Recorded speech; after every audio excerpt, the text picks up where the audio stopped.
I quit my job, I start my business to I did $1 million in revenue. I'll be honest with everybody here, I had no idea what I was doing.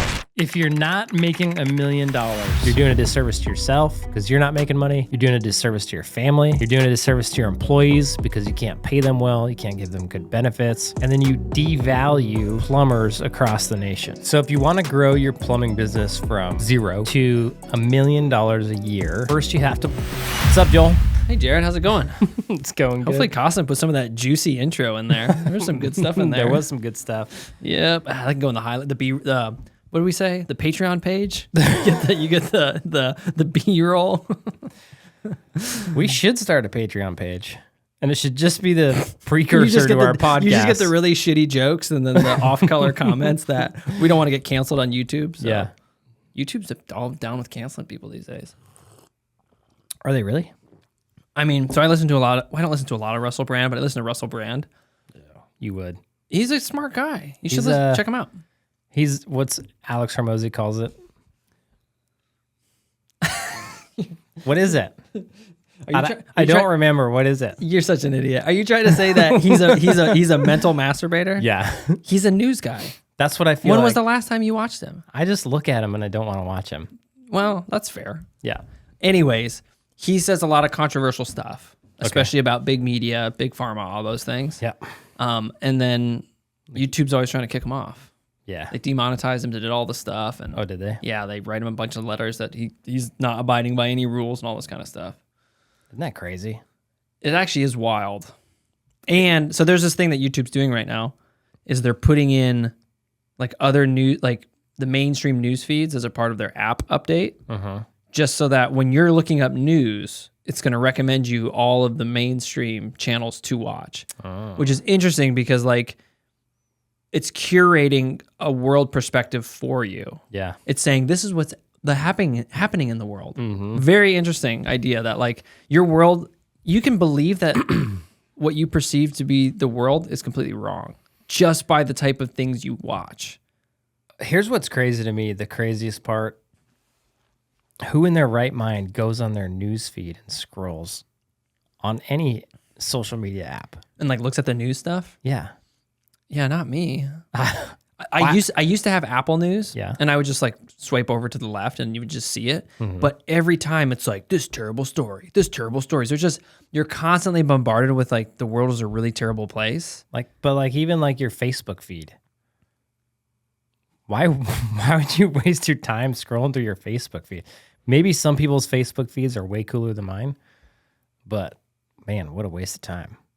Yeah, I fall into the Instagram trap where I'll just go onto Reels and just like really, pound Reels for like 30 minutes. Oh, it's really bad. It's really hard for me to just like stop it. You got to stop that. I know, dude. It's terrible. It is. It's a total time suck, and it's not even that.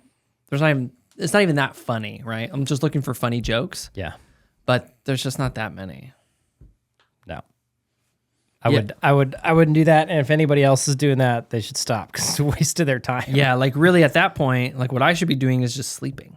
Yeah, or like reading a book or like something, playing a game with your family. Yeah, anything, board game. Yeah, anything better than just scrolling the social medias. Yeah. So what's funny is we try to avoid that as much as possible. I spend time on mine replying to people's comments, but that's about it. And then I watch YouTube. But I don't like scroll my YouTube feed. Right. I search people or I search things. Yeah. I use YouTube like a search engine. Yeah. And I like YouTube because I learn real well from YouTube. I learn while watching a video. Yep. Cool. What are we talking about today? I mean, we're talking about. What are we talking about? How to make $1 million in a year? Yeah. How you grow your plumbing business to doing $1 million in a year? Yeah, it's doable. Oh, it's definitely doable. Yeah, first 12 months. Why do you think that it's not doable? Like why do people think that it's not doable? Like what are sort of maybe we could start with sort of like the limiting beliefs. So if you want to grow your plumbing business from zero, nada, to $1 million a year, first you have to believe it's possible. First, you have to want to do it. So I think most people fall just into that category. They don't think it's possible or they don't want to do it. And I think guys who start their plumbing business, so the reason I say don't want to do it is because a lot of guys will be like, well, I don't want to hire employees and I don't want that headache. I'm just going to keep it simple. It's just going to be me and my van. And I'm going to make more money than when I was working for, Joe Schmo over there. Yeah. And you might make a little bit more money, but most people don't. Most people make the same or less. And they have more freedom in the sense that they can choose to go, show up at 9 a.m. instead of 7 a.m. or they can take a day off if you want without having to talk to your boss. But what ends up happening is your new boss just becomes your customers. Yeah, sure, because they're going to be demanding that hey man, like, can you help me out on this day? Or like, yeah, and then I'm just going to call and the phone's going to ring. You're going to feel obligated to answer it. Yep. It's Sunday afternoon. Yep. And then what ends up happening is you just get too many customers and you end up working all the time. Yeah. Because I think usually you're too cheap. 9 times out of 10, you're not charging enough.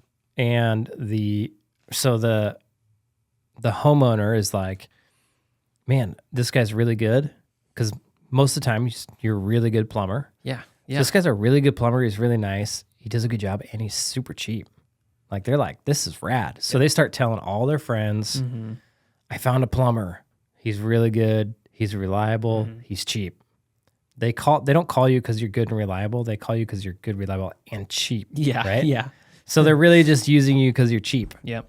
Do they like that you're good and you're reliable? Yes, but they're calling you because you're cheap. Right. Otherwise, they would call the good, reliable, expensive plumber. Right. Right?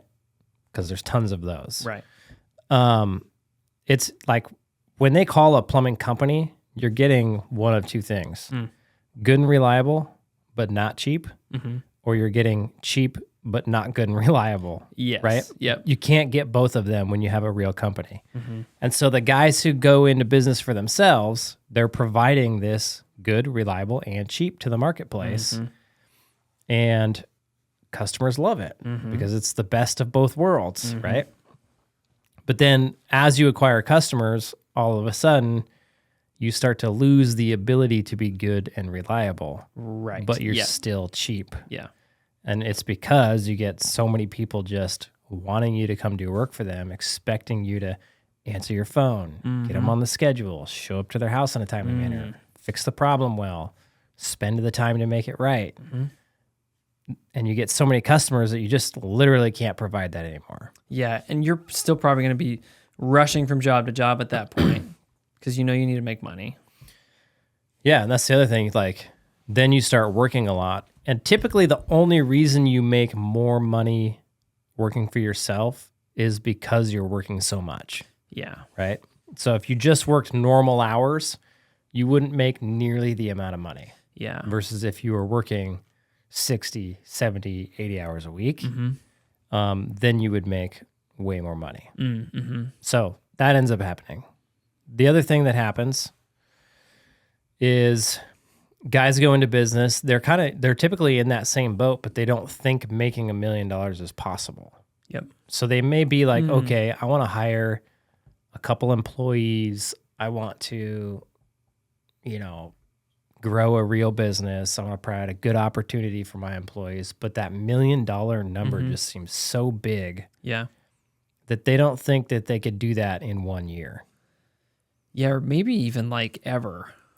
Like I've definitely heard guys have like plans for growth. Yep. And I've heard guys shoot numbers like, yeah, if I could just get to 500,000 per year with 4 or 5 trucks. Yeah. And like suddenly like the numbers don't add up very quick at all. Nope. Why do you think that is? Like why is there like this cap?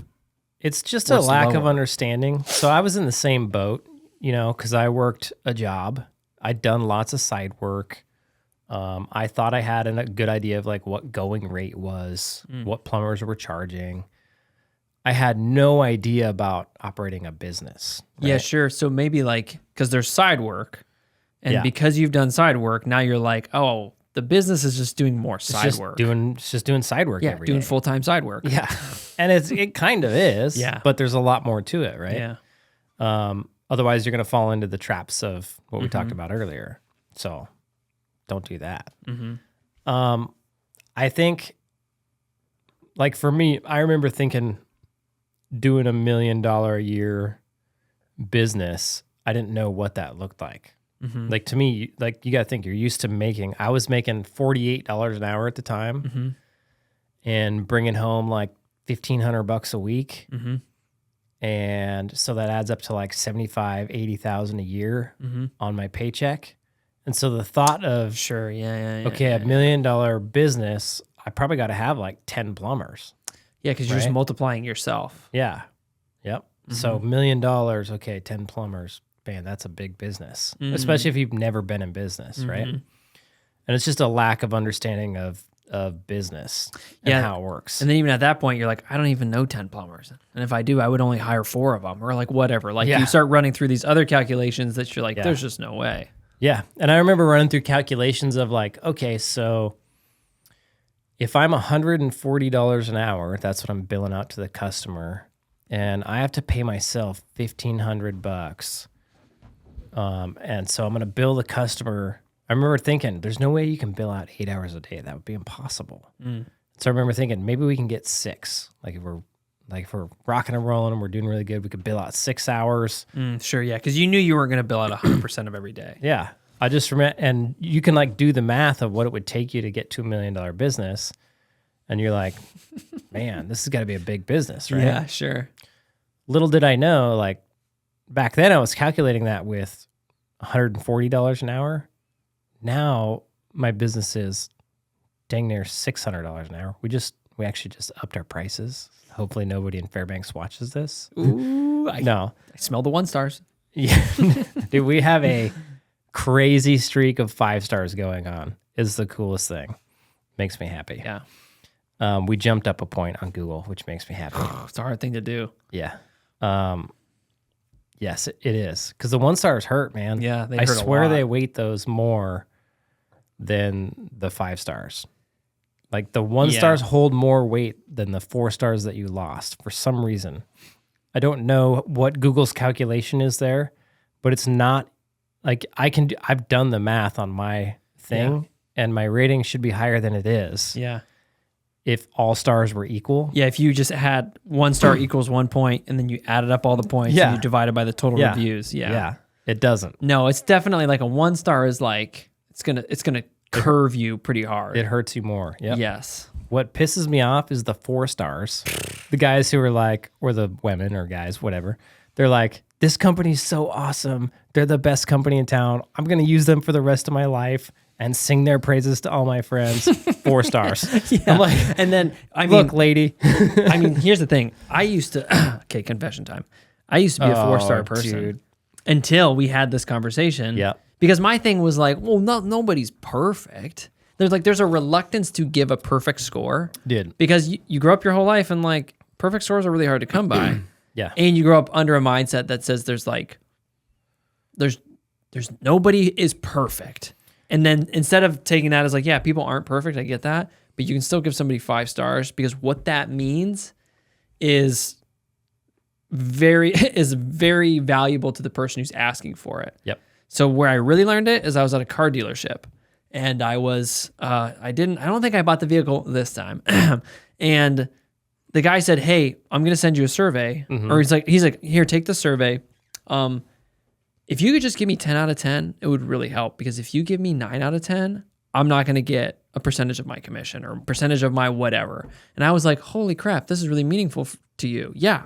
5 stars it is. So now it's like, I'm probably just going to give 5 stars pretty much on everything. Like I have very little to gain by giving less than 5 stars. Yeah. Unless there's like something particularly egregious and I really need to like feel like I need to pick a bone. But even that, I don't think it pans out for me.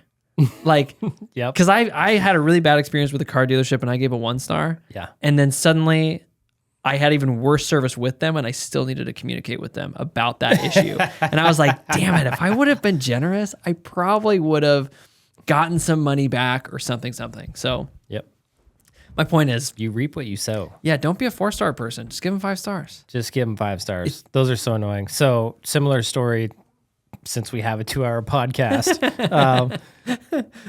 So in my apprenticeship program that I went through, they rate you on, there's like 4 topics and they rate you 1 through 5, similar to stars.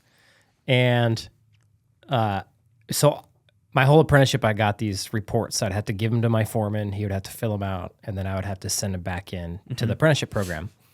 Then when I became foreman, I started getting these reports. And I would tell all the apprentices that worked for me, just fill it out, bring it to me so I can sign it. Yeah. Because I didn't want to fill it out. Whatever.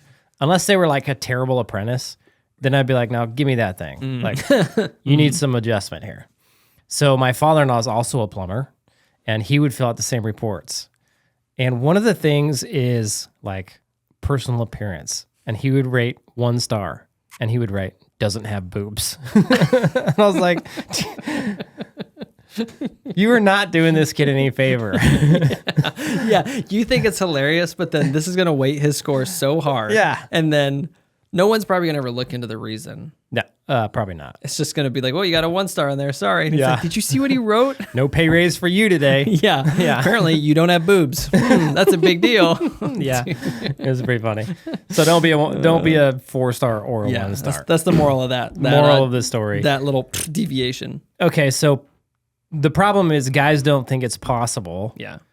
to actually grow $1 million business because they don't understand like how the business works. Yeah. And so like for us, we just raised our rates to, I think 610 is what we're at. So back when I first calculated the rates at 140, we're literally almost, we'll say 5 times that, right? So if I would have calculated it with 5 times that, I would have needed 1/5 of the business size that I thought I needed to generate the revenue we generate now, which is far above 1 million, right? So it's kind of funny. And it's totally true. Like you think about it, we just did the math. It was 10 guys. Well, you could generate $1 million with 2 guys. You could damn near generate $1 million just as the owner. Yeah, I mean, Right? you have technicians. There's definitely technicians out there who do $1 million themselves. Yeah. Yeah. Like just in sales. Now, obviously, at the end of the day, if you're the owner doing that, you're going to have other expenses that are going to, you'd still do it in sales, of course. Yeah. So let's talk about, because I pretty much it took me about a year to hit the $1 million mark from I quit my job, I start my business to I did $1 million in revenue. Took me about a year. What's crazy is that year, and we'll talk about how that looked. After that year, the next 6 months, we did another 1.8 million. Oh, wow. Yeah. Right? So and then the next year we did 5 million. And then this year we're going to do 5 point something million. I don't know what yet. Yeah. Yeah. And that's a good thing to think about too when we're considering like overall trajectory or even health of the business is like, how much did you grow in the last X amount of time? Like the last half a year and everything. I would say the rate at which I grew was excessive, but there was room in the market for it. Sure. And so there's different thoughts on that. Some people say you should only grow so much a year. Other people say, have a sense of urgency around your growth. And I think now I would say, like, now that we hit 5 million and we kind of, we're in a smaller market and we've taken a huge chunk of the market share. And I think we're going to have a really hard time growing past, 5-6 million, just because we own so much of the market share already. Right. To take the little bit more, like we're getting less and less available the more we grow, right? Yeah. And so I'm glad that happened because it caused us to slow down and really have to hone in what we're doing. Yeah. So you're saying if you're in a bigger market, you might have continued to grow at that rapid rate. Yep. But you might have not stopped to sort of see, like you might have not stopped to assess the health. Yes. And what can happen is then something is going to break that's going to be really lame to fix when you're at 10 million or whatever. Yep. So in my case, I think we got lucky in the sense that we set it up to where it could grow to a $5 million company really quickly. Because I'll be honest with everybody here, I had no idea what I was doing, right? Yeah. Like in that sense, I really lucked out. Yeah. That we were able to grow to what we did grow and not completely crumble. And then I had the opportunity even from there to like take a break, look at it, and go in and start fixing these little things. Because we've been fixing for a while now. Yeah. Almost 2 years. Yeah. No, yeah, 2 years. We've just been literally just optimizing our process. And what's crazy is we've gone from like 17% profits to 23% profits. Just on optimization alone. Just an optimization. Same exact business, same exact people, just tweaking little things here and there. Man, that's a pretty big, like, if you could present that like as a product, like, hey man, I can raise your net profitability by 7%. Yeah, that's like, huge. That's a huge percentage. That's a big chunk of money. Yeah. If you're doing 5 million at 7%, Yeah. I don't know what that is. 10% would be 500,000. Is that right? Here we go with the math again. We got to stop doing that. Yeah. Just walk right into it. There's so much. Well, I mean, there's a lot of math in business. I'm going to get a calculator and mount it to I'm our going to get you table like here. a really big one. Like a so you can like, tick, tick, tick, tick, tick, tick. no, like big buttons, like old guy buttons. Yeah, that'd be cool. Yeah. Could be our thing. Could be our thing. Let's do the math. Math time. Dude, if anybody who's hung out with me outside of podcast hour, Wednesday podcast hour, and talked about business, they know I always pull out my calculator. Oh yeah. Every time. And if your laptop is nearby, somebody's going to get hit with some kind of spreadsheet. Yeah. Somebody's going to get Let's hit. do the math. Yeah, with some kind of like, let me show you my habit tracker or something. And Yeah. It's cool. yeah. Okay, so going back, all the way back. Let's go all the way back to the beginning. We'll just talk about how I got to $1 million, the steps that I took, and it's pretty much the steps I would recommend anybody else take. It's the steps that we teach the steps in our course. It's probably improved by now, and it works. So easy peasy. So day one, started my business. Let's see. I was kind of lucky because I'd been in business before. Sure. So I already had my name. It was J Rod's Plumbing and Heating. I already had a logo. I had taken the wrap off my van, so I was driving a white van. So I had my van. I had some tools. I had to go invest a bunch of money in tools. And let's see. I already had my Google My Business was up. And I already had like the social media profiles were created, but I never really used them before. But they were there. Right? And the website was there. It wasn't the fanciest website on the planet, but it was there. Did you have a marketing agency at this point?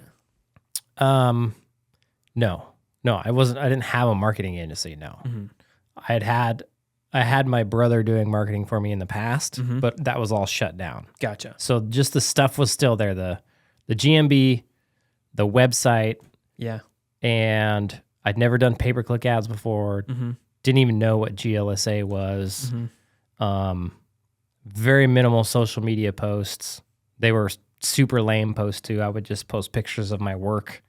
Like a boss. Yeah, like literally like once a month. So there was probably like 12 posts on my social media. Yeah. Sounds about right. Yeah. And my GMB was not optimized to any extent. There was no like nice logo picture of me on there. There were no products. There were no updates. None of that. Gotcha. I didn't even know that stuff yet.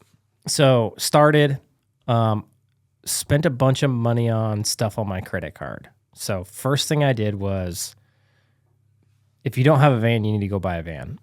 I had a van. I bought it the last time I went into business, which was scary as all get out to buy a van. Just a huge expense. Yeah. Especially from your context where you're not somebody who's like, I'm going to go put a huge I'm going to go into debt and buy a huge $60,000 or however many dollars it costs at the time sort of liability. Yep, exactly.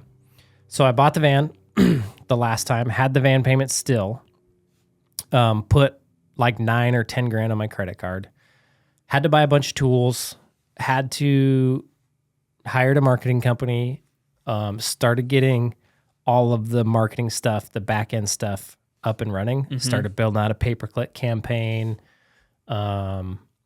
started running some, I think that's the first thing we started doing. We started redoing the website under the J-Rod's It was funny because we did it twice. Like we had the old logo and then we redid it for a new logo and then we redid it again and we never ended up launching either of the websites, I don't think. We just spent time redoing them for some dumb reason. Sounded exciting. Yeah. So the way I was able to get the first little bit of work is I just went on Facebook. I went to my mom's profile. I clicked on her friends and I just started adding friends to Facebook. And then I went to my Facebook profile and I wrote, I started my business. If anybody needs any good quality plumbing and heating work done, give me a call or call or text me at, my phone number. 907-322-5763. That was my phone number then. It's not now. If you call that, you're going to get my business. And let's see. Then I went on Craigslist because there was a buddy of ours, Chase Edstrom. He has Edstrom Construction. And like he'd been pretty successful by then. And I was like, damn, Chase is young. He's being successful. He's doing it. I saw he was posting on Craigslist and I was like, I'm going to copy him and I'm going to put a post on Craigslist. And so I started, I think like every couple of days I'd have to post to keep mine up top. Yeah. I think there was a small fee for running an ad. And it was basically in like the help wanted section or it's not help wanted. What do they have? They have like professional services or something like that. I haven't been on Craigslist in a long time. Me neither. But you can go there and you can post an ad. So I started getting calls from my mom's friends, which was cool. So I kept doing that every day. Facebook limits how many friends you can add a day. Right. So every day I would go add some of my mom's friends. Once I added all my mom's friends, I started doing my dad's. And then I started doing like my brothers. And then I started doing their friends' friends or my aunt's friends or my uncle's friends. And I would call my mom and my dad and my brother and I would say, I just made a post on Facebook saying I started my business. Can you go share that to your profile? Sure. Right. So then they would hopefully see it on mine, hopefully see it on my mom's, hopefully see it on my dad's, and hopefully then go, oh, Jared started his business. I remembered it because I saw it a bunch of times, right? And I started to get phone calls. So that first week, I didn't get anything, nothing. Week 2, I got a call from one of my friends, Carter Adcock, cool guy. He saw my post. I think he saw the post that my mom shared, and he had a friend that he worked with. He was a nurse that needed a new boiler that happened to ask him, because he was in construction before he became a nurse, said, who do I call to put my boiler in? And he goes, oh, my buddy Jared just started his business. You should give him a call. Here's his phone number. So they called me. It was like a Monday probably a Monday. Went out to the house, looked at their work, gave them a bid, got a $14,000 boiler install job. Was not enough money for a boiler install job. But you felt like a baller. I felt like a baller. It was a lot of work. So I literally just started like the very next day working on that boiler, did $14K worth of work. I probably spent like $10K or $11K in parts and ended with $2,000 or $3,000, $2,000 or $3,000 in the bank account. Week 2, I was like, sweet. Like, dang, I got this. I got this nut cracked. Yep. And then I started getting calls from the Craigslist ads. Realized the Craigslist ads produce really cheap customers. And so I just had to know that going in. And I would just give them I was still cheap at this time and I was getting haggled on price. Yeah. Right. So I was still $140 an hour at this time. And they would haggle me on price. And I knew they were going to haggle me. So I think I would hold my ground, and then I'd say, I'll tell you what, you seem like a nice guy. What if I do it for this much, right? And then okay, sounds good. They just like the haggle. They do. They want stuff cheap. They're on Craigslist, for goodness sake, looking for services, instead of using Google or anything Who does that? Yeah. I'm going to go on Craigslist. Yeah, because I can get them cheaper. Yeah. That's exactly what they're thinking. Exactly, yeah. But it was work. It was money in the bank. Sometimes I'd go and I'd use a 1/2-inch 90 and a little bit of gas, and I could get $100 out of the deal. So it was money, right? And some money is better than no money. Yeah, like if I didn't do anything all day, I didn't make any money. Yep. So I'd rather go make what money I could. I kept doing the Facebook thing, and honestly, the Facebook thing kept me busy for the whole month. That first month, I think I did 40 grand in work. Oh wow. Even at $140 an hour? Yeah. Yeah. Dang. I did 40K in work. You were real busy. Kept me really busy. I landed a couple good ones. Like I landed the boiler, that was 14. Yeah. And I remember I landed like installing a new water line. Mm-hmm. That was, I want to say it was like 18 grand. Mm-hmm. I had to hire somebody to come dig the water lines up and patch the road. That lady was cool too. But yeah, I landed some good ones. So I made some money. I ended up in profit. I think I made just enough to pay off my cards and maybe have a little bit left over. Yeah, gotcha. Because expenses were low at that time. Yep. Then I realized, okay, this doesn't work. You had a bookkeeper, right? I had a bookkeeper. Yeah. And you knew that from your 2 previous times of starting up your business, like I should have a bookkeeper. Yeah. Yes. So when I started back up, I just called my bookkeeper. Yeah. I think I got a new bookkeeper that time though. The same bookkeeper I have now. Yeah. Because I didn't like my last one. Mm-hmm. Hopefully she doesn't listen to this. That's okay. She was a pain in the butt. You know who I'm talking about. I have no idea what you're talking about. Nope. I'm staying out of this one. So I had a bookkeeper, and I knew like I didn't know how to look at a P&L. Sure. But I knew from being in business before, I'd be in business for an entire year, and I knew that the last time I was in business for a year, and I made $66,000 total, like take home, and my total package, like at work, if you included like all the retirement and healthcare and all of that stuff, it was like $155,000. Yeah. So you looking at your earnings of 66 with no package benefits for like, what? So I made less money than I would have on the check, plus I didn't have all these benefits. Yeah. And so I knew that if I was going to hire somebody, that this math was not mathing. Yeah. Right. Mm-hmm. And so I knew like there's got to be something else to this. Started digging into best practices, all that kind of stuff.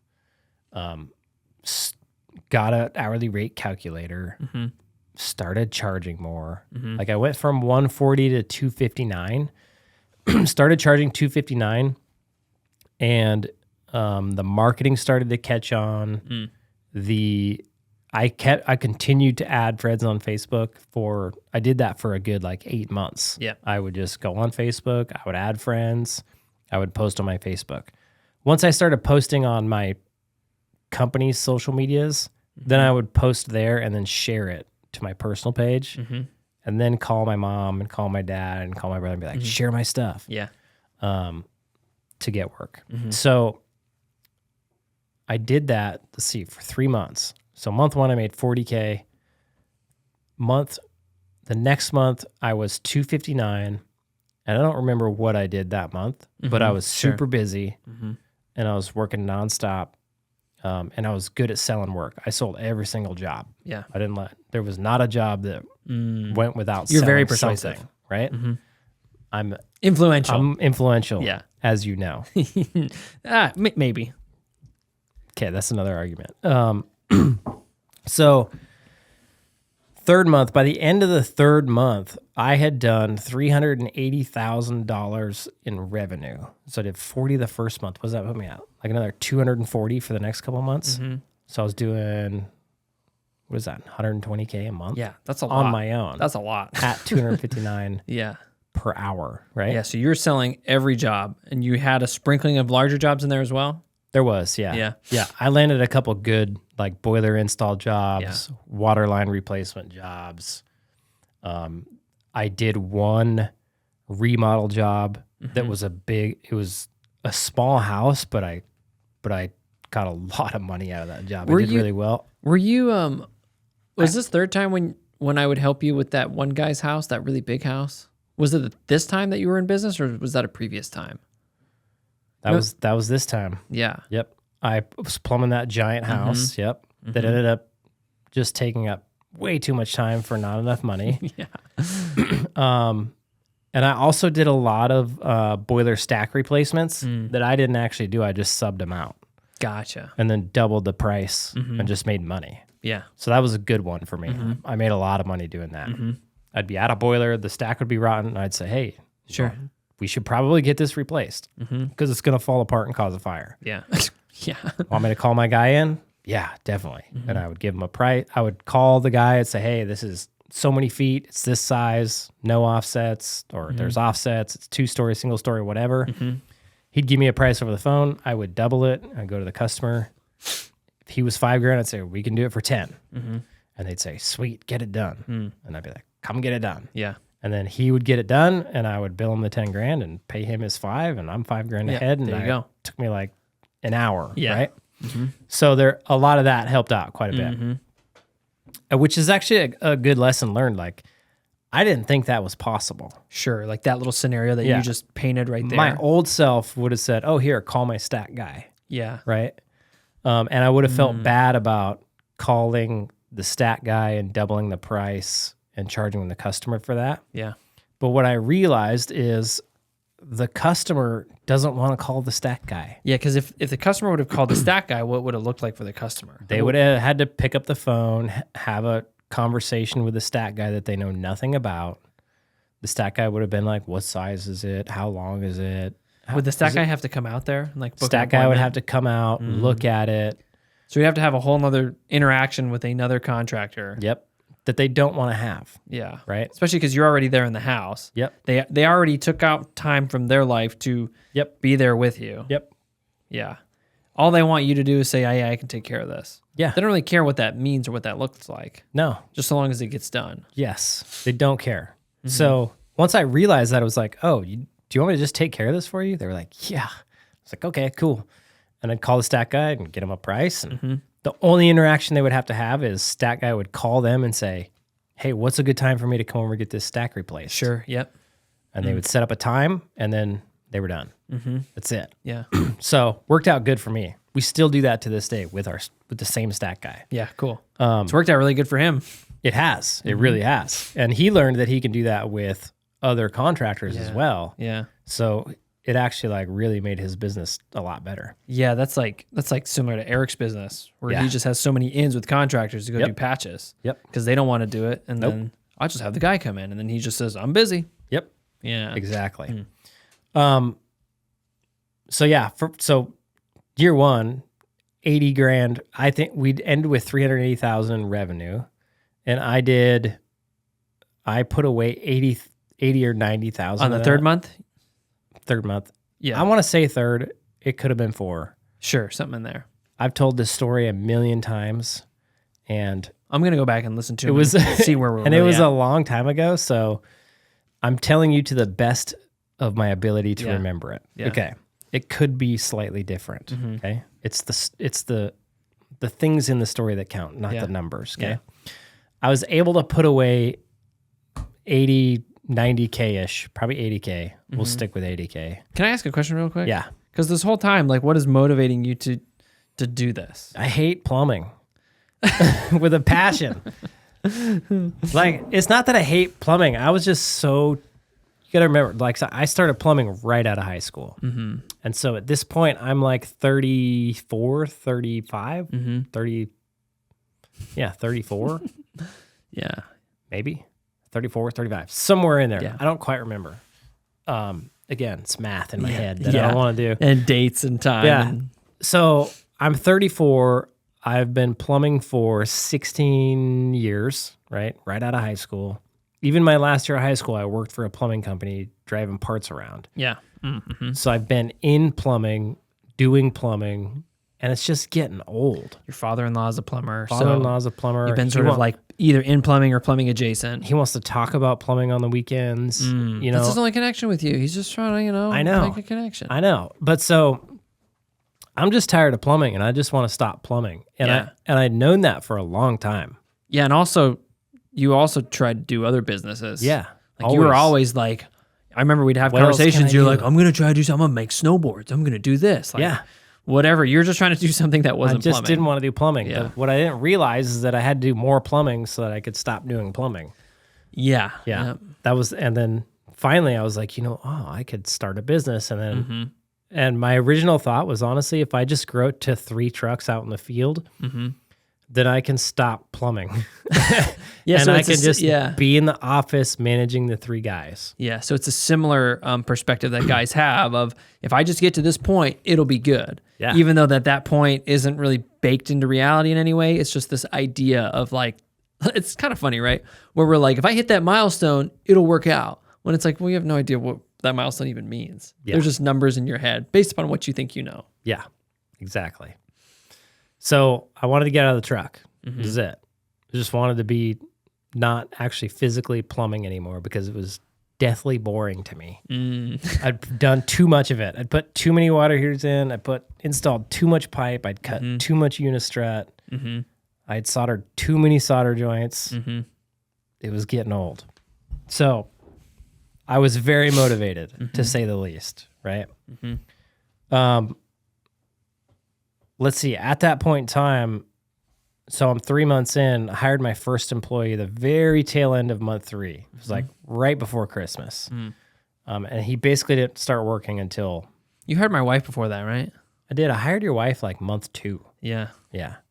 Hired your wife to answer my phones because it was becoming a problem for me. Yeah. I remember I was at a job that didn't have cell reception. And this is when I was like, man, I needed somebody to answer my phones. Yeah. I was at a job without cell reception, got back into cell reception, and I had like 7 voicemails. And I remember looking at my phone being like, I do not want to call these people back. It was one of my least favorite parts was talking to people on the phone. Yeah. And I was like, I need to hire somebody to answer my phone. So I did.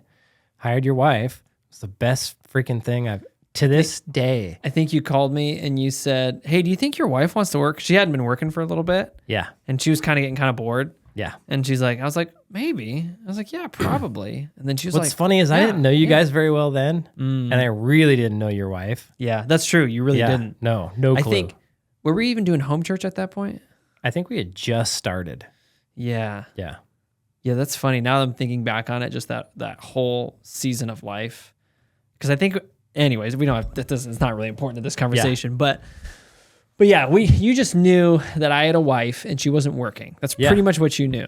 Yeah, and I was like, I need some nice lady to answer my phones. And you were probably like, well, Joel seems like a decent enough guy. His wife could probably work. I knew you good enough to know you were a decent enough guy. Yeah, maybe have a wife who would be down to work. And then I didn't know like how to hire people. Sure, yeah, I didn't know how to like put out a job ad and conduct interviews, and I didn't have time to do that. Yeah, like that sounded horrible. And so, success in business, like my success in business. Yes, I made some good decisions. Yes, we did things very well, but then there's also a little bit of luck, right? Sure. I was very lucky that your wife picked up the phone and was good at it. Well, hold on. Because there's something else in here too, because the way in which we live in the world, and what I mean is like, if you're trying to like become a better person, you're going to attract certain people who are also value aligned with that. Yep. So it's like, I would say that you got into business for yourself this time, but because you did really good work, you had lots of people who said, I would love for Jared to come do work for me. And you were able to land those bigger jobs because you could demonstrate enough prowess and just confidence that you could definitely do that bigger job. Yep. And then, we were friends because we were both like, oh yeah, like you seem like a normal dude. Like you seem like you want to do things. Yep. And then, so it's like, yeah, there's like a little bit of a luck in there, but there's a lot. Like if you like are trying to improve yourself as a human and you're trying to push forward, you're going to naturally just want to be around people who are doing the same thing. True. And then those people, you're going to look at and be like, oh yeah, well, maybe I have opportunity for these people, or I need help from these people. You're just going to ask those people to do things. So yeah, definitely like luck involved, but there's also something to be said. Like if you're in your current job and you're having trouble hiring technicians, but you can look at yourself and you're like, okay, well, I have anger problems. I don't really have any good relationships. There's something to be said about like, okay, you should begin to refine your character, because that eventually is going to, you're not gonna be able to grow very far. No, you're right. And to that, like, had I hired your wife and then been a pain in the ass to work for, Yeah, my true. luck would have fallen very short because she would have quit immediately. Yeah, right? because her current job history was just quitting because her previous boss was a pain in the ass to work for. Yeah. And like there She was like screw this. Yeah, I there's don't- non-negotiables. I don't need this. Yeah, like I'm good. Yeah. See ya. Yeah. But since you proved to be the opposite, Yeah. then now you ended up with an employee who had incredible buy-in, Yep. who was just down to do a good job and solve the And problems. I didn't even know it at the time. No, and you didn't even know that that's actually what you really wanted. You were just like, someone needs to answer my phone. Answer my phone. Yeah. So I really, I'll just continue to say I lucked out. She came on board, started answering my phones, started running my schedule. And at that time, I didn't have a way to bill customers on site either. So she started just calling them when I was done and getting payment. Yeah. So I was like, That's was huge. Huge, like just relief in my head. I didn't have to do the thing that I hated the most, which was just calling the customer. So now all I had to do was we used Trello to figure out what we were doing. I'd open my Trello and I go, this is where I'm going. And I'd text the customer, hey, I'm on my way. Go to the job, do the work, and then split and go to the next one. It was awesome. Like huge. It's the only reason I was able to do so much revenue. Yeah. Yeah, because you could just focus on the main thing. Yeah. I think somewhere in there, I started taking the payments because we started realizing if I don't get the payment, it's harder to get paid. Yeah. And so for cash flow reasons, I got to collect all the money I possibly can on site as soon as I'm done. So we started doing that. And somewhere in there, we started doing 50% down payments on the bigger jobs as well. You probably got burned once. Or Yeah. like Ayla was like, I can't collect from these people or something like that, Yeah. to where you're like, we got to fix this. Yeah. Like you saw the problem. You're like, we can do something about this. Yeah. Yeah. Something like that. So your wife's on board. She's running the schedule. She's doing all this stuff. I hired first employee January 1st-ish, month number 4. And he started and he was not quite qualified. Like he wasn't a service guy, so he didn't know a lot of the stuff. And I threw him to the wolves and he had to go out and just learn by trial and error. He's one of my best guys now. And yeah, he started producing revenue, which was cool. And we were still using the exact same system. So we were running the schedule on Trello. It was free, so we didn't have a software expense. And then we were collecting with a QuickBooks app. We would write the invoice on QuickBooks and then collect payment on QuickBooks. So he had an app on his phone, I had an app on my phone, and that's how we rolled. That lasted about a month, and we were getting busy. So in that time, I'd bought another van, and then we hired guy number 2. He came on board. Let's see, he came on board. He spent a week just like finishing out his van. Man, I'm trying to remember if that's right. I believe so. Yeah, he had to build his own shelves. I remember in there building shelves because we couldn't buy shelves because we're in Alaska. Nobody will show up there. So we had to build our own shelves, still do to this day. So he built his own shelves, got his van ready, got it all stocked, and he was skilled, so he could go do technical work. And he's still one of my best employees, still works for us to this day. But let's see, he was really a blessing because this is another area where I got lucky because he came in and he's like a bull in a china shop. Yeah. So he made some mistakes, but he understood his parents owned a restaurant in New York. So he understood, like, as an employee, I need to come in here and work hard and produce revenue. Yeah. Like, he got it. And so he just got in and went to work and just produced revenue. Right. And he still does it to this day. Yeah. And it was the exact thing that I needed at that time, was somebody who came in and just produced revenue. Yeah. And the fact that he just came in and did that and I didn't have to say a word was fantastic. Yeah. Right? Yeah. And so it go like, if you can hire a quality person, like the better the quality, the first few guys you hire. Sure. Yeah. Yeah. That's And gonna by be huge. quality, I mean they come in, they do their job, they don't complain, and they produce. Yeah. Right?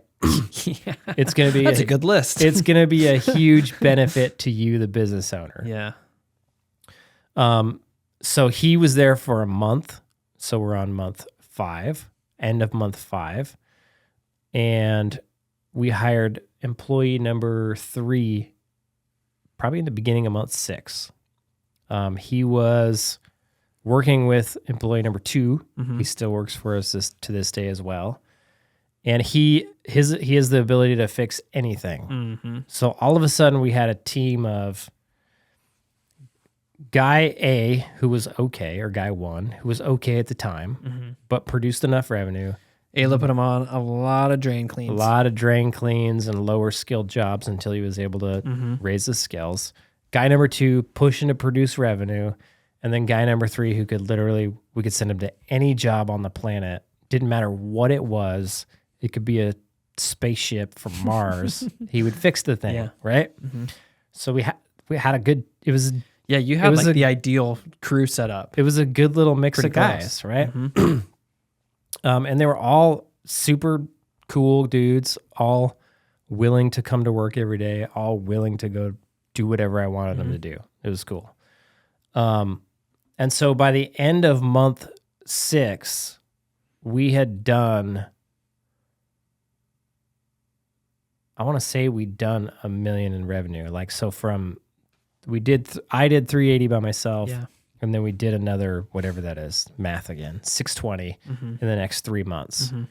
So you can do the math there. Like, so, and I'm still working this whole time. Yep. Except every time I got to try to push the business forward or hire another guy or go get another van, sure, I can't produce revenue. Yep. So I produced way less revenue the next 3 months. And it was really just those 2 guys and that third guy that last month that produced all that revenue, right? And that's how we went to $1 million in 1 year. It was like, it's not that complicated, right? Yeah, we hired sure. a marketing company. I got on social media, raised my prices, started charging flat rate, so giving a price before doing the work. Hired 3 guys, bought 3 vans. That was it. Somewhere in there, I think, so like February, we rebranded to the new branding, to Prospector. Gotcha. So February, we launched the new website. I think we finally got on Google Local Service Ads, started running some Facebook ads, that kind of stuff. But for the most part, that was it. Easy peasy. Like anybody could do that. Yeah. It was just work and pushing. That was it. Yeah. And being willing to, so like I put away $80K, sure, but by the time we got to where we did $1 million in revenue, I think I had like 25 grand left. Yeah. So I spent a bunch of the money that I put away, plus I spent all the money that we'd made.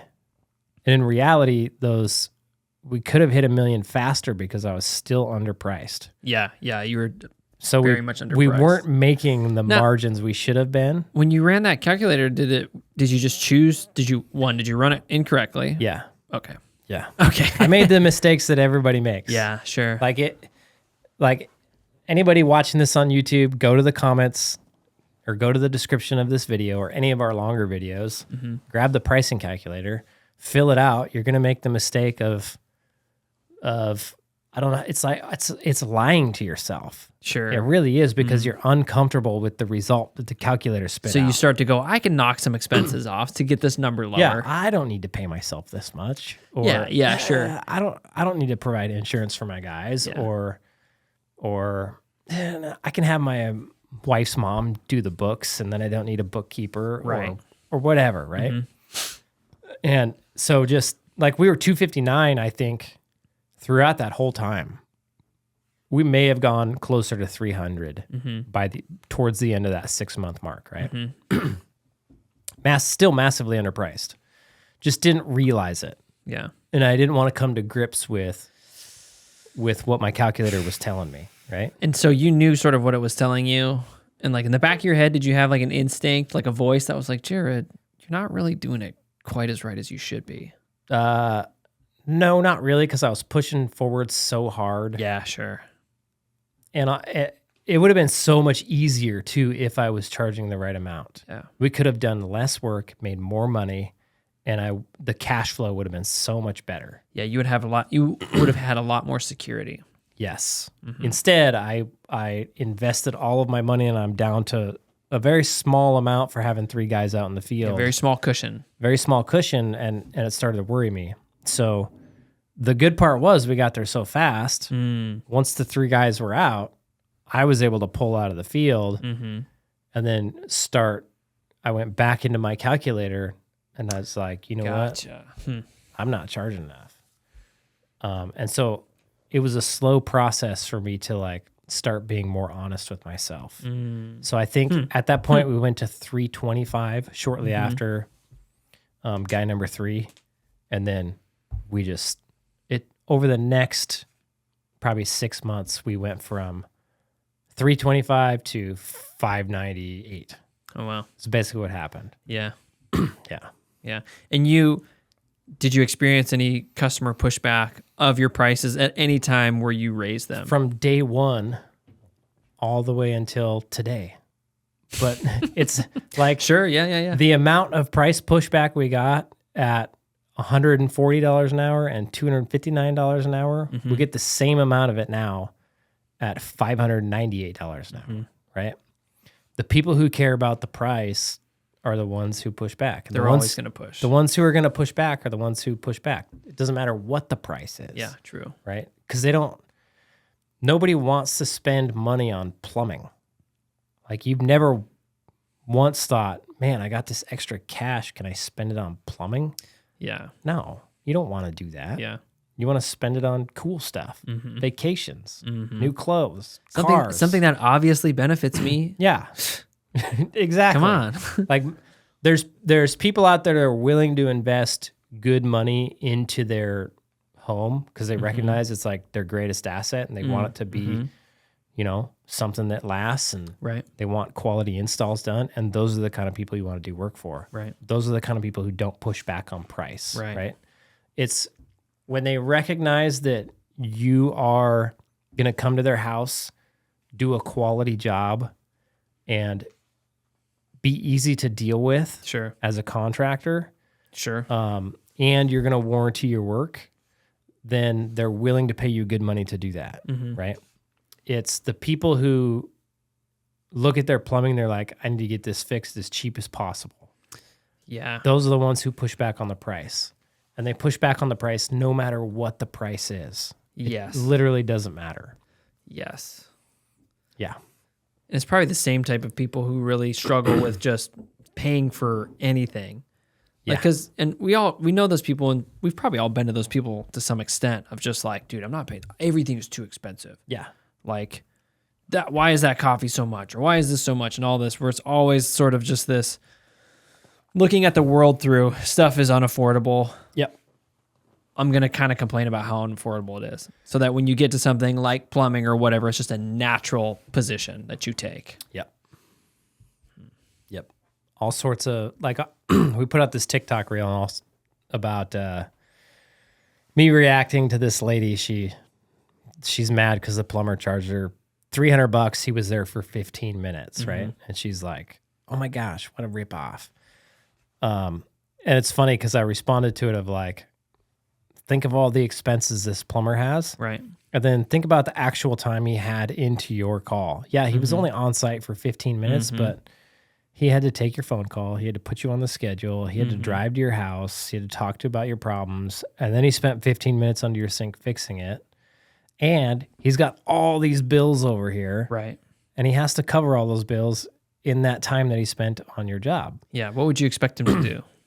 Exactly. It's so funny how many people just comment 300 for 15 rip off. Yeah. Right. Yeah. And it's just Cracks me up. It's just out of a complete just ignorance of like the situation. Total ignorance. Yep. It's just you just don't know. What's funny about that is that same person who complains about the price of this contractor and then calls another contractor the next time who's got the old crusty white van, who isn't charging enough, who can't pay employees well, who probably isn't making enough money himself. And And as a result, his employees struggle, his family struggles, his business struggles. That same person calls them and they're okay supporting that, right? They're the same people who are going, we need to raise minimum wage. Right. We need to, like, everybody needs to make a livable wage.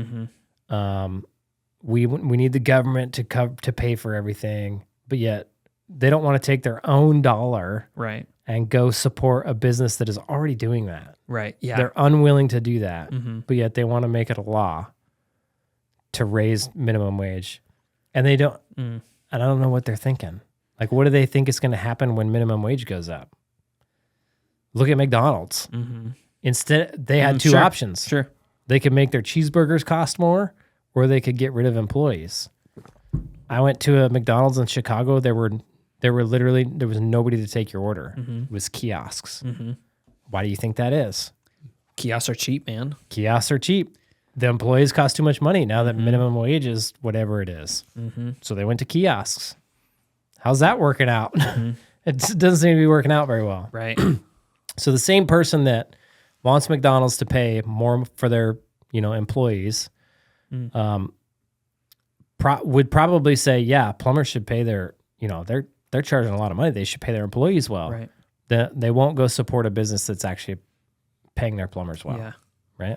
Yeah, and I think it's weird because there's like this disconnect when it comes to like anything that needs to be fixed in your house. Because again, it's not like a fun purchase. No, like it's not like oh man, I'm so excited to get this like something repaired that's invisible that I might not really know the benefits of it running really well, but I'll certainly know if it doesn't run well. Yep. Like, oh, my toilet works better because I got a new one. I'm not going to be like, this is great. I sleep, like maybe I would sleep better at night, but I'm not like, I'm really excited about this. So it's harder to translate the value in there than to like, I'm going on vacation. Yep. And I'm going to go to an expensive hotel because I like supporting expensive hotels and good paid, well-paid employee staff. There's just a disconnect there. Where it's just like, dude, you're still supporting a business and you still want quality stuff. Yeah, and here's the thing is like, if all the homeowners could come to grips with, when I call an expensive plumber, I'm supporting a good business, right? Yeah, you're not supporting like a capitalist, like, I don't know, whatever the caricature is. Yeah, whatever. If they would actually do that, like their argument would be, well, there's people who just can't afford it. And there is. Sure. But if everybody who could afford it went and hired somebody who actually ran a good business, those businesses would then go help out the people who can't afford it. Sure. We do it all the time in my business. We go to a house. It's a single mom. She's got kids. Sure. She can't afford it. We work with her on the price. We will lower that all the way down to cost. We have a fund. We put so much money in every year just to help people out. Right. Right. But if you're not willing to support that, where do those funds come from? No, they just don't exist. Yeah, they don't. Or they cut into the paychecks of the people you have hired. Right. Yeah. I had my general manager on the podcast, and his father-in-law is a prime example of he would still try to help those people out because he's a good dude, but he wasn't charging enough in his business, and he ended up having to shut down his business. Now who's helping those people out? Right. Nobody. Right. Right. And if you have a good business and you get shut down, and which is like sad because it's like, again, a lot of times the guys I talk to, they're genuine, honest, good dudes who own plumbing businesses. And we need more genuine, honest, good dudes who own businesses in general to know how to run businesses well so that they can provide good opportunities to people who just want to go to work for somebody who doesn't suck. Yeah. And they want to work at a place that gives them consistent paycheck and expected work in an environment that, like I said, doesn't suck. Yeah, and the only way to do that is to charge good money for your services. That's it. It's the not really only any way. There's no way around it. Yeah. And if you can get over that one hump of just charging more for your work, it's a win for so many people. It's a win for you. It's a win for your family. It's a win for your employees.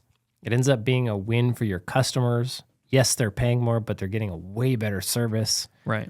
And it's a win when you go to somebody's house and they literally just can't afford your service and you can afford to help them out. Yeah, because you are profitable. Because you're profitable, because you run a good business. Yep, right? and you're knowledgeable about when you're not profitable, so you know, oh, I can help you out. Yeah. Look it, because I know how far down I can go. I know how Yeah. we can spread this out or however you need to. Yeah. So you know what you're doing. It's not just like you're hoping it'll work. It's a win for everybody. Yeah. Yeah. Huge. So charge enough.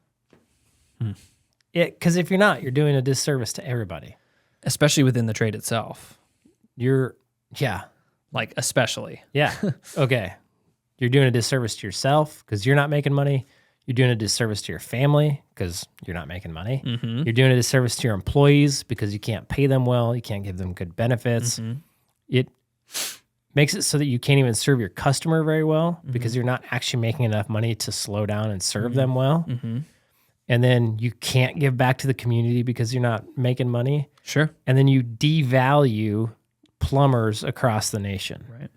The only reason a homeowner thinks that they can call a cheaper plumber is because they can. Mm-hmm. If they couldn't, the value of plumbers would go through the roof. Right. The reason we have a trade shortage right now is because trades have been devalued to a point where most employers aren't paying their employees enough to attract them into the trades. Mm-hmm. There's like, I don't know why you would go be a plumber right now. Yeah, if you can't, if I can go make more money like doing software and coding, sitting in my house and typing and listening to music, and like obviously the hard work that comes with that in a different way, why wouldn't I do that? Yeah, like why not? Why would I go to trade school when I could go do this and make way more money and have a top end that is like tied only to my time and ability? Yep. We're like I'll watch like on the social medias and it'll be like, what are plumbers making? And it's like, they're making on average like $100K per year. And it's like, dog, that ain't that much. No. Like $100K, like nowadays, like if you're single, yeah, sure, that can work. But like once you start to get a couple family members, like $100K is not going to take you all the way to retirement. Nope. 100K. If you've got if you're making 100K and you've got a vehicle payment and a couple kids you got to feed and a house, you can barely afford a house. Yeah. The second you get that house, you have no money left over. Yeah. And then now you're going to be skimping into like, well, I guess we'll just buy cheap, crappy food. Yeah. And like, now your family's not healthy. Yeah. Yeah. And so what we're saying is there is way more reason to charge what you need to charge to run a good business. Uh-huh. And again, like the thing about plumbing is it's already expensive. And so it's not like you're just going out there being like, well, we got to make more money. Let's just raise the prices. You're like, it's already expensive. Everybody's just undercharging. Yeah. Like there is like a bubble of undercharging that's existed for a couple decades. And it's only gotten worse. Yes. It's gotten worse in the last 3 years because the rate of inflation. Yeah, sure. But nobody, because since everybody is afraid to raise their prices, or they just don't view their prices as a thing to be raised because it's governed by the local area rate. Yep. And so you're going to raise your prices when everybody else raises their prices. Like you sit down and have a talk about this because nobody does that. But that's like oh, I heard that all these businesses raise their prices. I guess it's my turn. And so then why would you raise your prices? It's like a thing that you're not allowed to do, or it's weird to do. Right. Because I'll even talk to guys and they're like, oh, I just raised my prices from 150 to 175. And it's almost like they're like, yeah, I feel good about it. And I'm like, why didn't you do that earlier? yeah, like what, like, and I would also want to know, like, why 175? yeah, like why specifically this? And like, is that enough to cover your expenses and make a profit? yeah, like how did that work? Yeah. And a lot of the times the guys, they don't really know because the bookkeeping is shoddy. Yeah. And there's just some other things going on. Yep. And it's just like, okay, so you raise your prices, but you have no way to determine if it actually helped you other than how it might feel. Yep. But then also you're doing residential service and new construction. So now it's even diluted even more. Yeah. So it's just like, man, like you're doing this like the hardest way possible. Yes. And I did the exact same stuff. Like, as silly as it sounds now, I can't fault those guys for doing that. They just don't know. Not. Yeah, of course not. It's like if they knew, they would go, oh, wow. Yeah. I can't believe I just raised my prices to 175 and I have no idea if that's enough or not. Yep. And if they knew how to find out, they'd be like, I got to find this out. Yep. oh, this is how you run a business? Oh, Yeah, and it's kind makes of total sense. and it's kind of interesting because again, like even when you talk to guys and you sort of like lift the veil and they look around like, holy crap, I could do this a different way. There's still this belief of like, but nobody else is doing this. And it's like, it's almost unbelievable where you're like, I know, but it's not like a super secret trick. It's not a super secret trick. It's every successful plumbing business that you see in the United States is they're all doing the same thing. Yeah. And you can literally just mimic what they're doing and be successful. And it's not going to stay that way forever. And there's always tweaks, like when you're talking earlier on this episode, like you're optimizing your business. Yep. Like there's little things that in-house that nobody can really copy because it's just your personal optimization package. Or maybe you're really good with your employees. Like somebody could copy your processes to an extent, but ultimately you might just be a badass at motivating your people to do a good job. And so that is something that can really start to separate you in certain ways. But by and large, the business model is going to be the same. The business model is the same. And it's been the same for a long time. Yeah. That's what's crazy. Yeah. Back in the day, it was like profitable to be at $135 an hour. 20 years ago, people were doing the exact same thing. 20 years ago, $220 an hour was the rate you needed to be at. Right? Now, 20 years later, we still got people charging under $220. 20 years later. It's like, what's wrong with you? What is the cost of a vehicle done in the last 20 years? Oh, I don't even know. Like I can't even think about what vehicles cost 20 years ago. I mean, we could. There's so many different 18, things. I actually bought a vehicle 20 years ago. That's crazy. I bought. Man, it wasn't even 20 years ago, was it? It was real close to 20 years ago. 2008. I bought a new car. It was $16,000. Man, if you get a hold of a new car right now for $16,000, I just bought the exact same car last year for my daughter. $16,000. That's a good car. Isn't that wild? That is wild. Just held its value the entire time. I mean, it had low miles, but still. Yeah, so it superseded its value because it was worth the same with more miles. It actually did. Yeah. That's wild to think about. So, yeah, because we were looking around for cars and I was looking at used cars for like 30 grand. I know. And I was like, I'm not insane. spending 30 grand on my daughter's car. Especially if it's like a used car. Like if you're spending, like the way that I look at it, I'm like, if I'm already going to be making a payment for this sucker, I might as well just spend 20 more K and make $100 more per month payment. And like, screw it. I just remember what my son did to his car. He destroyed the thing. And I was you're like, I'm not spending 30 grand to get it destroyed. Not going to happen. Yeah, especially down here. Yeah. Okay, so now what, right? So you've hit $1 million. Yeah. And like, what do you do next?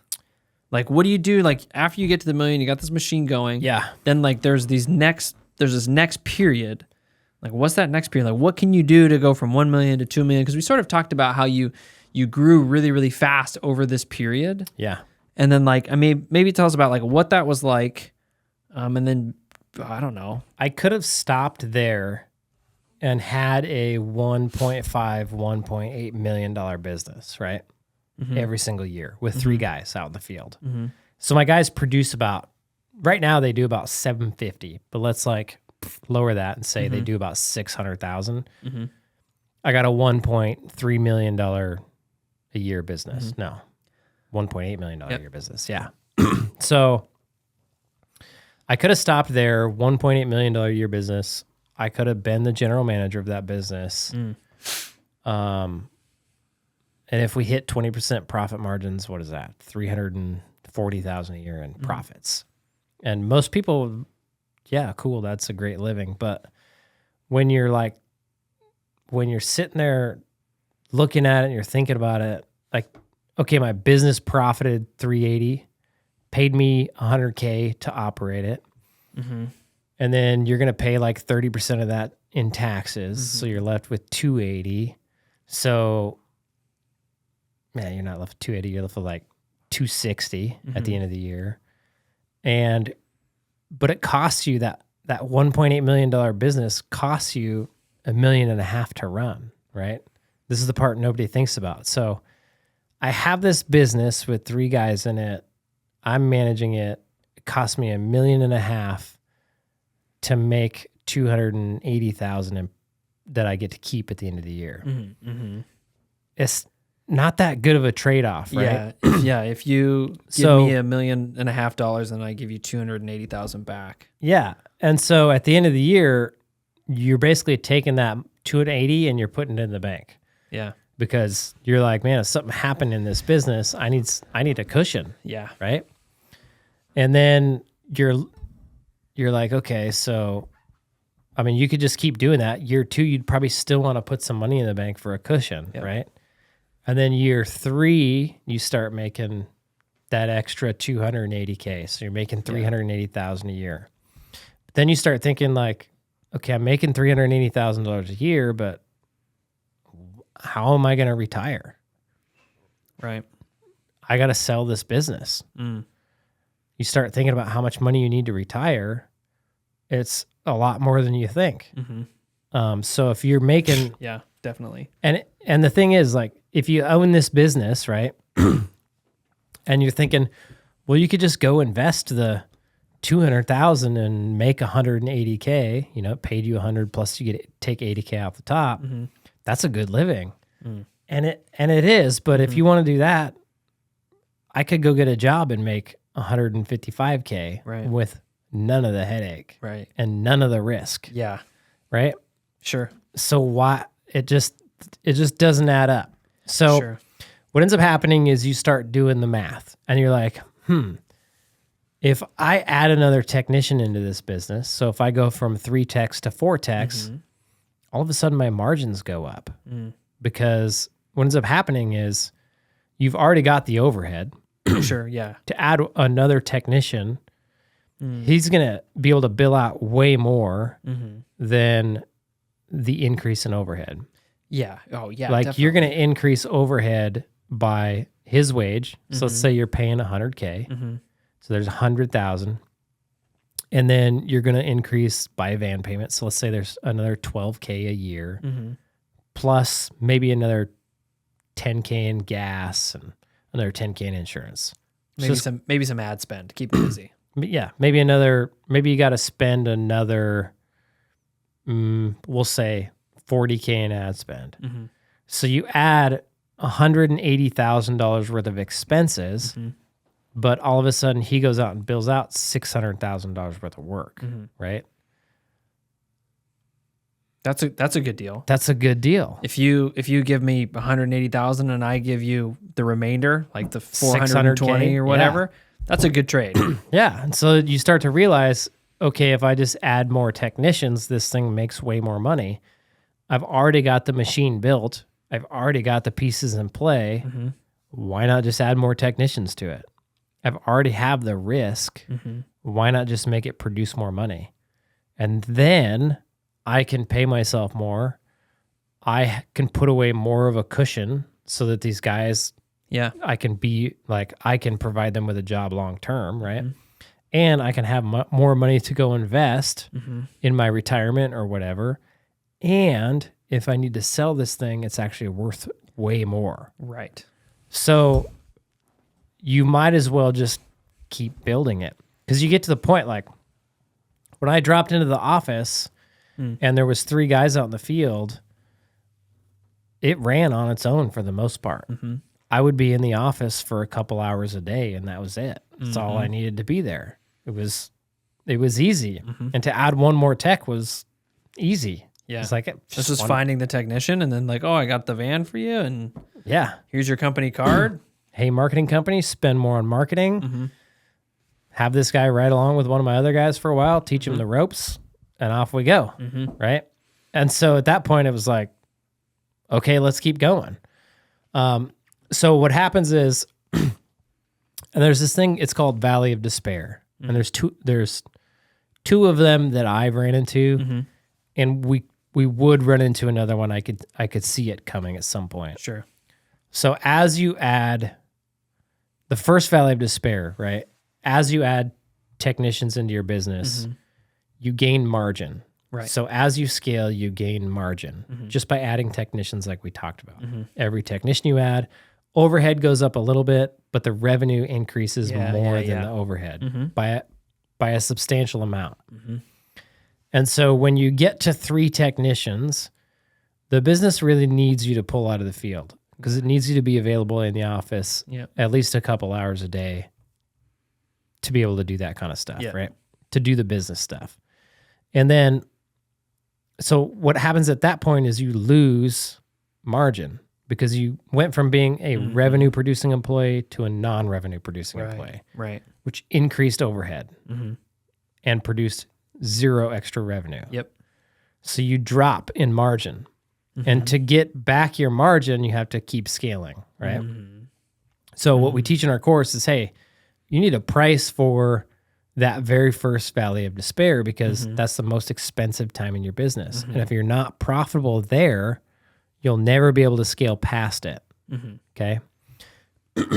Or you'll get to that point. And your business will be useless because it doesn't make any money. Right. So, and I'm saying this because it plays into like the thought of, well, if I just keep growing, okay? Sure, if I just keep growing as big as I possibly can get forever.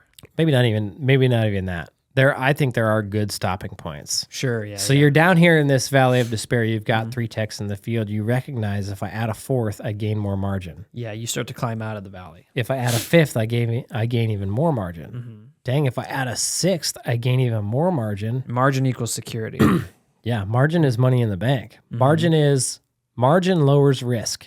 Yes. It's a risky business, and you have to increase margin so that your risk is low. Otherwise, it's too risky. And it's not a good trade-off. And you decrease risk really just by having what? More cash? More margin. Yeah, more margin. room for error. Yeah, better cash flow. Yeah. And so you start to recognize, dang, I get to 6 technicians. My margins are huge. Right. Wait, they're so huge, I could hire a general manager to where I don't even need to be here. Right? Yeah, because then you can, your margins are big enough that they can absorb the paycheck to get a good general manager. Yes. And then it's like, whoa.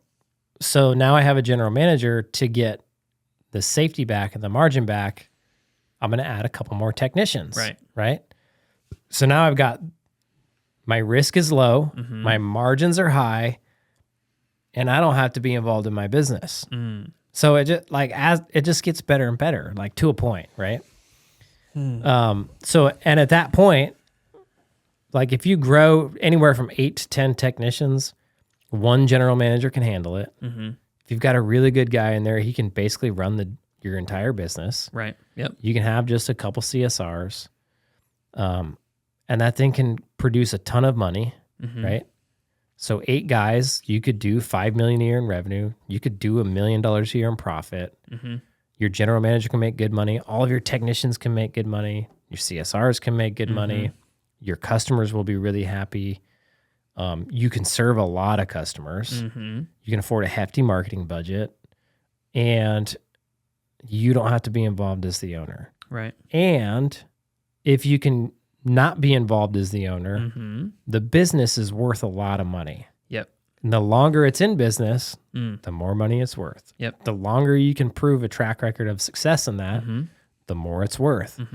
And so now all of a sudden you're making enough money to do whatever you want. You don't have the headache of running a business. You can afford to invest in retirement. Plus you could sell your business and probably retire. Right. I don't know why you wouldn't go to at least there. Yeah, because that's going to be the best outcome for you as the business owner who's putting all the stuff together. And obviously you're building a good business, so everybody else is benefiting. Exactly. But like for you, it's a nice goal to shoot for. So when you're thinking like, man, how big should I grow my business? Like that's a really nice space to be where you're not required all the time. But here's the thing, like back to the very beginning of this conversation where guys are thinking, man, to do $1 million in revenue, I need 10 guys. It's not true. With 10 guys, you could easily do 5 or 6 million in revenue. You can hold down 20% profit margins if you do your business right. And you can put management in place to where you don't have to be physically involved in the business. Right. Hardly ever. So where in there do guys get stuck? Like, let's say you're at 3 million and you think things are going well, but you just can't, you're just stuck. Like, what could be the, I mean, no, there's not a lot of details there for you to chew on, but like, that's sort of like the general setting. Yeah. Like, what could be the possibilities why this business is stuck at 3 million? There's only 3 things. Hopefully. 3 things. 3 things and some bonus things. Number 1, they're either still not charging enough. It's 3 things or it's a combo. Sure. Number 1, they're not charging enough. Number 2, they're not marketing enough. Or number 3, they have some sort of like business model or business structure failure. Sure. Right? Yeah. So like sure. they've got 2 guys running around in a van. Yep. Or they've got an office manager, 2 CSRs, a Yeah. technician manager. Yeah. Too much overhead. Yeah, too much overhead. Like weird positions within their company that aren't needed. I've definitely seen that. I've definitely seen super heavy office staffs. You need to run a lean and mean machine. Yeah. Is what you need. And you don't, like, for the office side, you don't, like, I feel like guys like to bring in office managers. Yeah. Which is confusing to me. And obviously terms are important to define here, but whenever I hear office manager, I don't hear general manager. Because I think what people think is they're like, I'm going to bring in an office manager and that's going to manage my CSRs maybe. Or actually it's like, that person's going to answer my phones, kind of manage my books, look over some of my spend on ads and various things. But it's like a pretty weird defined position. Yeah. I've seen guys at that point get in-house bookkeepers, get in-house like head of marketing. Sure. And it's like, it's not needed at that point, and it's a weird thing. Especially like if you want to bring that person in, you're probably going to pay them like between like 50 and 100K. Yeah. But again, they're not contributing directly to revenue. Nope. So they have to be really freaking good at what they do to actually impact it. Yep. And within the plumbing business model, I can't imagine an in-house marketer who's worth anything, because an in-house marketer is going to be worth something probably more than 100K. Yeah. So if you're getting a 60 to 100K in-house marketer, you're getting like a college kid who can run social media. Yep. And then you're like, okay, well, bring me in more revenue than that, like consistently. Yep. Yeah. Yeah, it's a strange thing. And I think when you're growing your business, you need to think about what's the biggest constraint holding me up. So at some point in time, in-house marketing, if you don't have it, that becomes a constraint. Yep. Like you literally just can't produce enough marketing in a fast enough time frame to get the results that you need, right? Right. That's not the case if you're at 3 million, right? Yeah, correct. I need an office manager. Yeah, at some point in time when you have, 5 or 6 CSRs and a few general managers and lead technicians and a trainer, and you may need somebody in there to play office manager, right? Maybe you got a bookkeeper at that point in time. But when you're at 3 million, none of those things are constraining your business. None of those things are stopping your business from moving forward.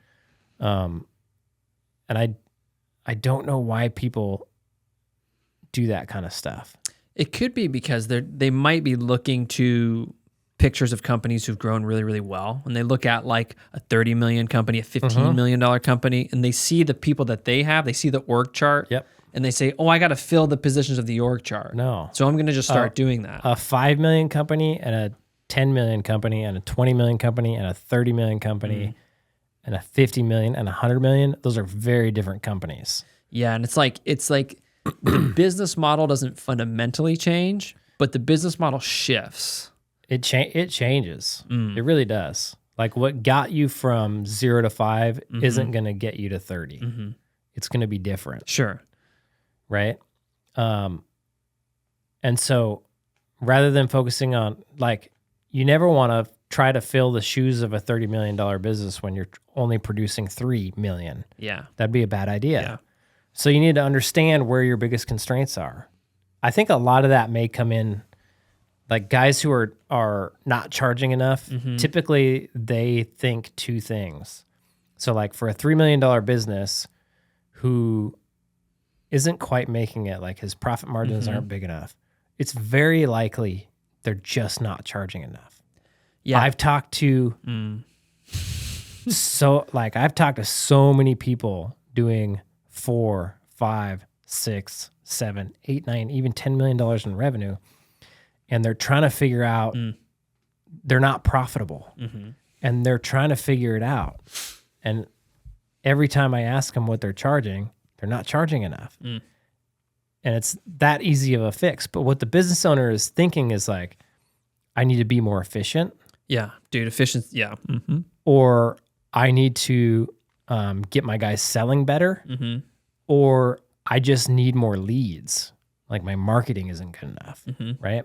And so they bring in office staff to try to make them more efficient. Sure. Right? Yeah. To unload some of the tasks that somebody might be doing so that they can have time to do another thing. Yes. And then they need more leads. So they bring in an in-house marketing manager, right? Because they don't understand marketing. And then, because they think like, oh, if we can just go to more jobs, then we'll make more money. Yeah. Then they fall into the trap of like pushing their guys super hard to go to as many jobs as possible. Right. Rather than putting systems in place to maximize every job that they're on. What was the third one? There was leads, efficiency. And I think you said like just them selling hours. Sales. Yeah, sales. They bring in sales trainers. Right? Yeah, sure. Oh, if we could just get them selling better. Yeah. They need sales training. I got to figure out those magic words to make a sale. The magic words don't exist. It's systems on the back end and quality of service that make the sale, right? Yeah.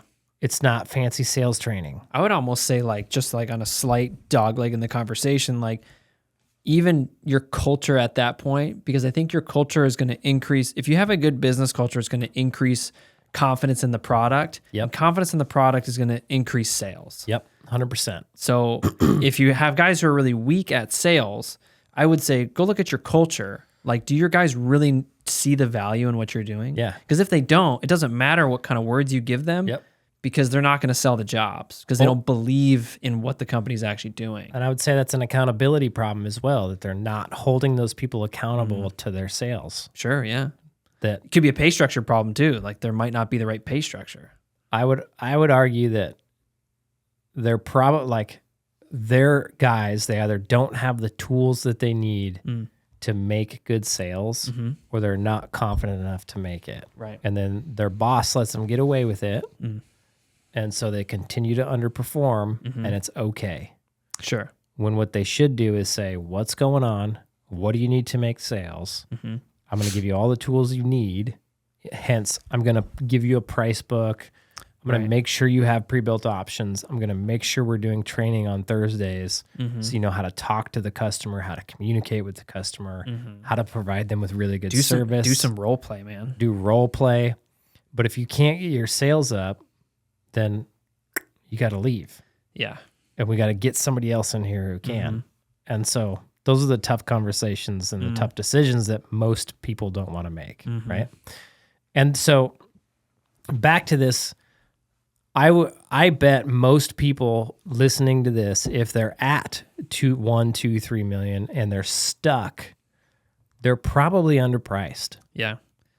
I mean, you were underpriced. I was. And you thought you were doing good until you're like, oh crap, I didn't make any money for a couple months. Like you had to have a jarring moment of like, uh-oh, something's not quite right. Yeah. I had to have my come to Jesus moment. Yeah. Is really what it was. Like pay attention to what you're charging. It was like, because I didn't realize it until we had 7 guys, a general manager, and we hit a little bit of a slow season and we started to lose money. And I could have gone, okay, we just need more work. Sure. Yeah, it's a slow season. It's a natural thought. Yep, we can get more work in the slow times. Or I just need my guys to sell better for the work we are getting. Yep. Right? That'd be another natural thought. But the reality was I really just needed to raise my rates. Yeah. And I'm glad I came to that conclusion because it ended up saving my business, right? Had I let it go down the path that it was going down, I would have a cash eating machine right now. That's one thing, like, you know, people who are worried about making a profit or people who look at your business and they're like, you're greedy because you're making a profit. Profit is there because if you don't have profit, you just have a cash consuming machine. Yeah. It's literally, Yeah. here's cash eating over here. Here's breaking even. It's this tiny, thin little hairline. And then here's profitable. Yeah. And so if you don't have profit, you could fall across this tiny little, thin little hairline over to cash consuming, eating machine, life destroying machine in a second. Oh yeah. And Totally. you want to be as far away from that line as possible. That line is a penny thin. It's a tenth of a penny thin. Yeah. How about that? Yeah. Well, I don't have a tenth of a penny to spend. Okay. So, but yeah. It is. It literally is. You tip over that line and all of a sudden you're eating cash. Yes. And it can happen so fast. Yes. The further away you are from that line, the better off you're going to be. So that should be your goal as a business owner is how do I make this business run very well and efficiently and create as much cash as humanly possible? Yeah. And You should always be asking yourself, how much can I charge? Not how much should I charge or how much do I need to charge?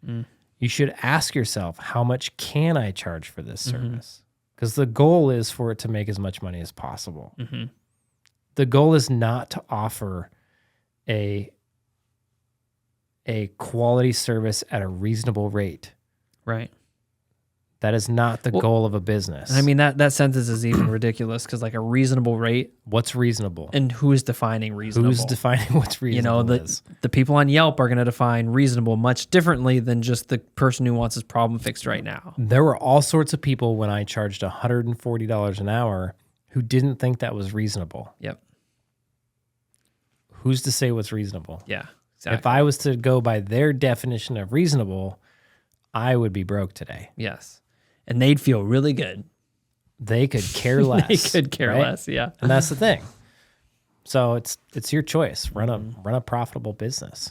Yeah, and I think when you talk about identifying constraints is sometimes those are hard things to look at because like if you have an office manager and if you love apprentices, you have to step outside of your emotional attachment to various things in your business and just go, what is actually making me money? Yep. Like, is this apprentice making me money by contributing to the efficiency factor to a measurable standard that I can say, this is acceptable? Yep.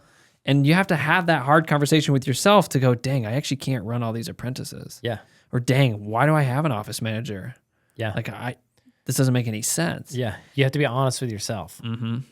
It's the exact reason I kept my prices too low for too long. Yeah, sure. Because I wasn't honest with myself about what it actually cost me to run my business. Because I was scared to charge what it was going to cost, right?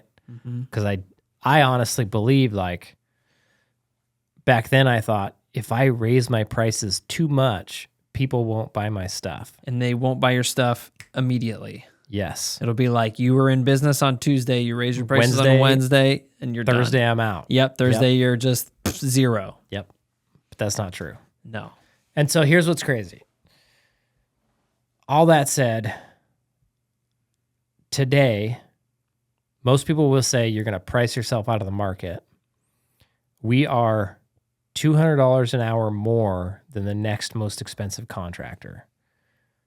Most contractors in my area are $130 to $150.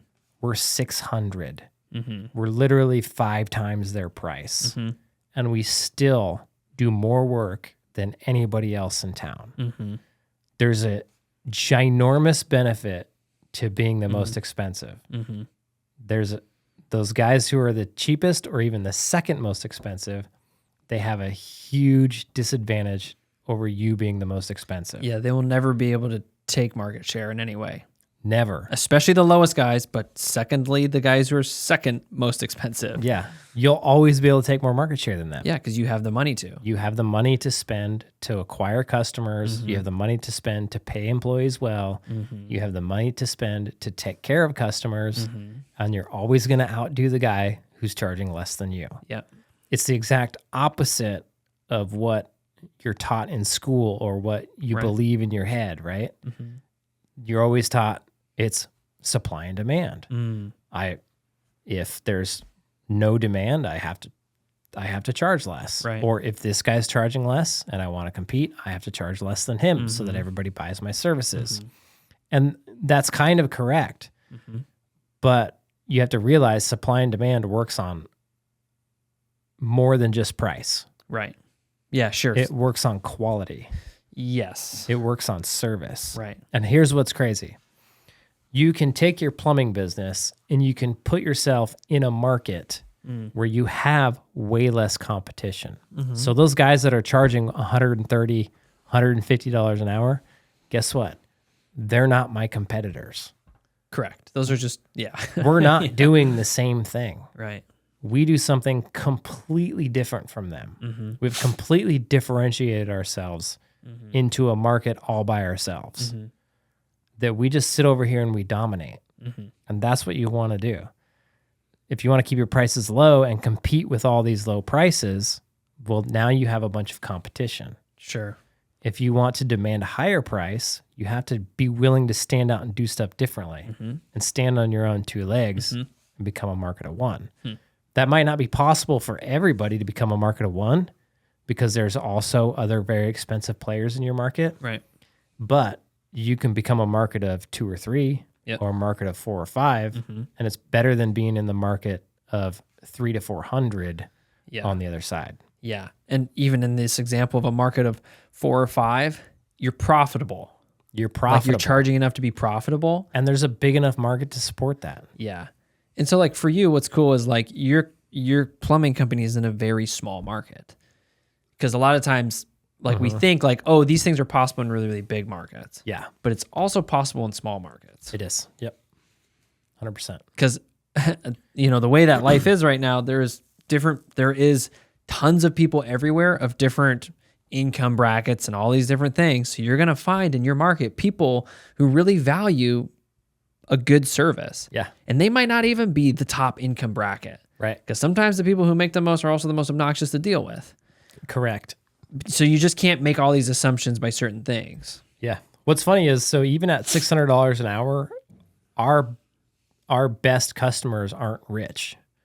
They're just regular old, you know, making 80 to 200K a year, blue collar people. But we give them a good enough quality of service. They are willing to part with their dollars, right, and give them to us for the service we provide, and then leave us a 5-star review because they value it so much, right? Even at $600 an hour. So everybody, if you have blue collar workers in your area, you got a market, right? So it's just how big it is going to determine how big you can grow your business. Yeah. Yeah. See, we leave anything out on your long journey to $1 million? My long, arduous journey to $1 million. It actually wasn't that bad, and it honestly went pretty quick. Yeah, I knew you were thinking that when you were thinking about how old you are, and when you started, you're like, damn, I'm actually not that much older now. I know. You're like, wait a second. I was like, wait, this isn't a 10-year journey. This was a very short journey. Yeah. Yeah. Yep. Yeah. I talked to a guy yesterday. It was super exciting. He just got in our course, and he was just doing all the right stuff. He was like, he was already charging $520. He's been in business for about a year, and he's like, dude, I'm just so busy that I don't have time to do anything. He's like, I had to turn down a water heater call to take this call with you. I was like, dude, that's freaking awesome. Yeah. Sitting on thousands and thousands and thousands of dollars.